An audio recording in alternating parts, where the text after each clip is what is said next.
Hello বন্ধুরা, তোমরা সবাই কেমন আছো? আশা করি তোমরা সবাই ভালো আছো, আমিও ভালো আছি। তো দেখো, আমি একটা সবজি কেটে একটা তরকারি বসিয়ে এখন আমি যাচ্ছি পুঁই শাক কাটতে। তো আমি পুঁই শাক কাটবো না, ও কাটবে। আর দেখো, মা এদিকে ঝাঁট দিচ্ছে আর আমি নিচে দাঁড়িয়ে আছি, ও উপরে উঠছে পুঁই শাক কাটার জন্যে। ওপরে বলতে এই চালের উপরে শাকটা হয়েছে। তো দেখো, প্রচুর জামা কাপড় শুকাচ্ছে আর ও উঠছে। তো দেখো, এই ঘরটা আমাদের হতে হতে বন্ধ আছে, এখন এই ঘরটা আবার শুরু করবে। তো আমাদের এই গাছ ফাছ কেটে ফেলে দিতে হবে।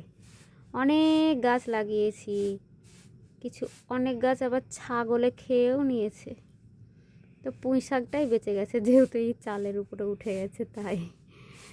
তো তোমরা পুঁই শাক খেতে ভালোবাসো? আমাকে কমেন্ট করে বলো। আর দেখো, পুঁই শাকের ওই গুঁঠিগুলা কাটছে। তো ওগুলো আমি রান্না করবো পাঁচ রকম সবজি দিয়ে। আর চলো চারপাশটা তোমাদেরকে একটু দেখাই। দেখো, ওই সাইডে গরু বাঁধা আছে, এদিকে দেখো একটু ড্রাগন গাছ হয়েছে। তো দেখো, ড্রাগন গাছটা ওপরে উঠে গেছে। আর দেখো, আমার পুঁই শাকটা হয়েও গেল রান্না। আর আমি বলছি রান্নাটা খুব ভালো হয়েছে, তো তোমাদেরকে একটু দেখাই। তো দেখো দেখো আর ভিডিওটা এখানেই শেষ করব। তো ভালো লাগলে একটা লাইক কমেন্ট করো আর সাপোর্ট করো, পাশে থেকো।